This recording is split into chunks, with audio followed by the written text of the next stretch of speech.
ketika Rasulullah diperlihatkan dengan kehidupan di masa depan. Jadi kalau Isra Mi'raj itu ada kehidupan masa lalu diperlihatkan, tapi juga kehidupan masa depan, masa di hari kiamat. Ada dua golongan manusia yang berbeda dalam memahami satu perintah. Golongan pertama masuk neraka dipanggil oleh Allah masuk surga. Lalu ditanya, sakit nak masuk surga, masuk neraka? Sakit ya Allah. Sakit? Iya. Kalau sakit, masuk neraka lagi. Masuk neraka lagi. Itu langsung dia kejar lagi, baru masuk neraka. Kejar. Cepat dia masuk neraka. Allah panggil lagi, sini.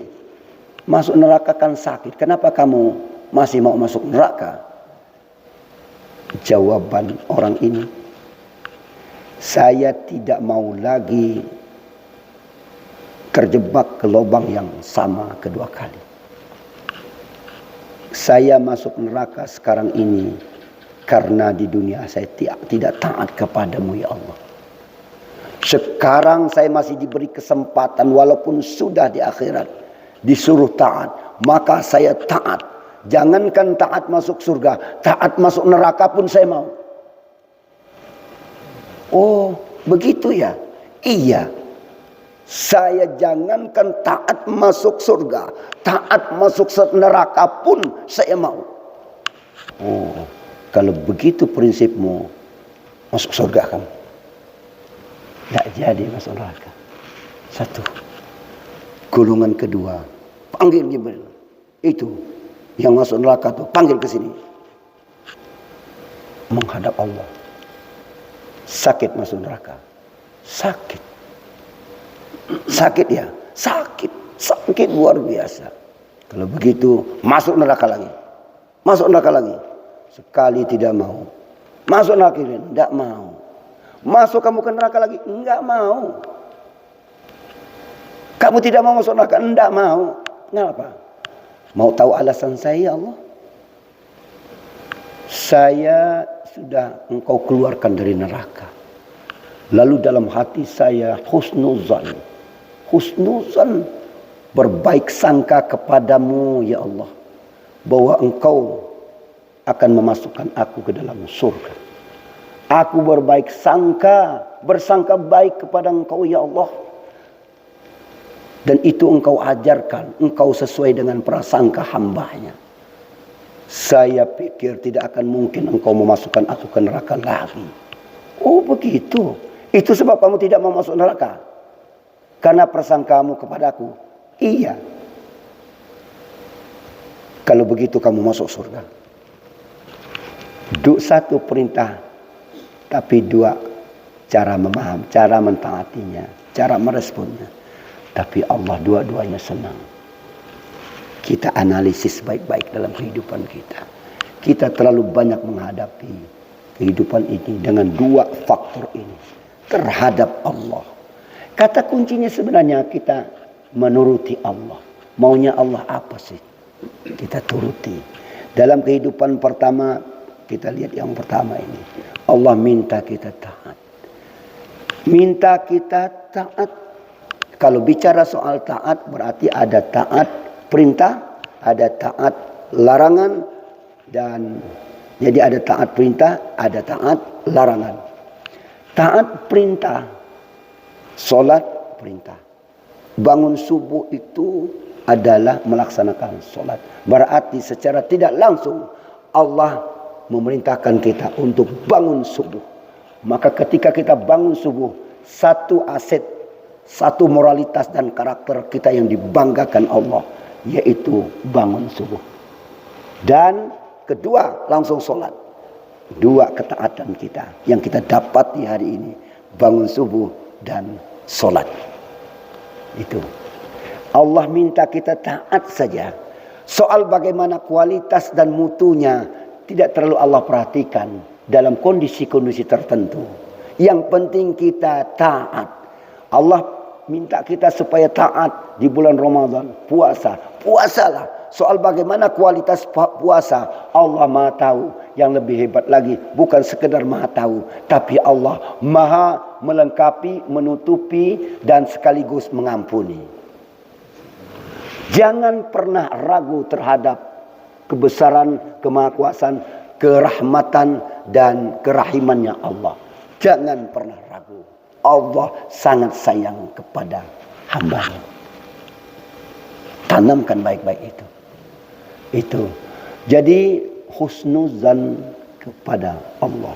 Taat kepada Allah. Taat terhadap perintah. Ketika Allah perintahkan kita untuk berzakat, membersihkan harta, kita lakukan saja. Persoalan terima apa tidak, Allah tahu ukur dan takarnya. Tapi yang Allah nilai bukan zakatnya, taatnya. Taatnya yang lihat. Perhatikan betul-betul kita. Taat itu yang Allah lihat dari kita. Mungkin zakat tidak Allah timbang dan tidak Allah ukur. Mungkin saja juga diukur atau ditimbang akan dinilai. Tapi yang pasti nomor satu, kita sudah punya aset. Kita taat kepada Allah. Begitu juga perintah-perintah yang lain. Perintah yang lainnya. Bapak-bapak dan ibu yang saya hormati. Yang kedua, husnuzan. Berbaik sangka. Allah itu suka orang yang suka menyangka baik kepada Allah. Hati-hati hari hujan, apa lalu persangka baik. Kurang ajar hujan nih. Hati-hati. Hujan itu adalah ciptaan Allah. Tidak berburuk sangka kepada Allah. Ya Allah, saya ganteng-ganteng, kok dikasih jodoh jelek kayak begini. Berburuk sangka sama Allah. Kita tidak tahu rahasia apa di balik itu. Kita hanya tahu apa yang kita lihat di pandang mata kita. Tapi kita tidak tahu begitu ditutup dengan sedikit tirai. Kita tidak tahu apa yang terjadi di belakang sana. Tapi Allah meliputi segala sesuatu yang ada pada diri kita. Berhusnuzanlah kepada Allah. Agar Allah memberikan eksekusi keputusan yang terbaik buat kita. Berbaik sangka kepada Allah. Itu modal yang paling mahal. Jangan pernah sedikit pun prasangka yang tidak baik. Ya Allah, aku sudah banyak keluar modal. Berjuta-juta, bahkan bermiliar-miliar. Nggak jadi juga saya DPR. Gimana ini? Sudah saya kasih dengan tikar. Seperti ini. Berprasangka jelek kepada Allah. Pasti ada sesuatu yang di dalamnya jika jadi kamu bermasalah. Allah sayang kepada kita. Maka husnuzan kepada Allah akan Allah ganti kenikmatan lain yang bukan DPR tapi yang lainnya. Tapi kadang-kadang kita berprasangka kepada Allah, begitu keluar rumah biasanya pakai menutup aurat, tiba-tiba tinggal celana kolor lagi. Itu biasa terjadi, kita lihat di dalam TV ya, di media massa, karena kecewa luar biasa. Itu yang memainkan takdir, memberikan takdir itu. Itu semata-mata itu adalah ranah kegaiban, keimanan. Kita ini sebenarnya mengulangi catatan yang sudah ada, skenario besar Allah di Sidratul Muntaha. Daun-daun Sidratul Muntaha itu adalah daun takdir yang isi di bawahnya ketua panitia peringatan Isra Mi'raj, namanya Pak Ridwan Pak Ridwan. Begitu Pak Ridwan di sana sudah ada. Pak Ridwan orangnya besar tinggi, tidak ada yang mampu melawan. Gitu. Lahir tanggal sekian, tanggal di mana di sini, istrinya berapa, calon 2. Terus sampai ke bawah, akhirnya meninggal sekian dan dia penduduk ahli surga. Tercatat sudah sana. Kita sebenarnya tinggal mengulangi saja. Tinggal menyusuri saja. Cuman karena tidak tahu, maka penyusuran kita ini seolah-olah itu adalah sebuah tekanan buat kita. Allah memberikan kita sesuatu. Itu pasti terbaik buat kita. Jadi kita menyusuri takdir sebenarnya. Nah, kita husnuzan kepada Allah ketika kita diberi sakit. Lalu kita mengatakan bahwa sakit itu apa itu? adalah jelek bagi kita.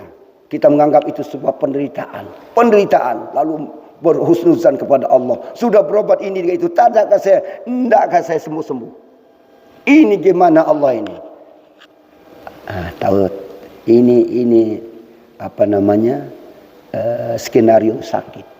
Ternyata mungkin melalui syukur kita tidak mampu kita memasuki surganya Allah. Tetapi melalui sabar, maka amal kita langsung melonjak, bisa naik. Mungkin ada dosa besar yang kita lakukan, maka Allah berikan kita sakit.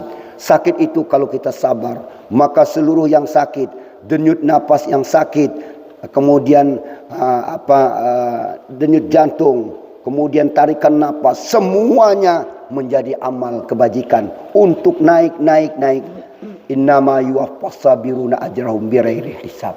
Sesungguhnya pahala sabar itu tidak ada batasnya. Kalau pahala syukur ada batasnya, tapi pahala sabar tidak ada batasnya.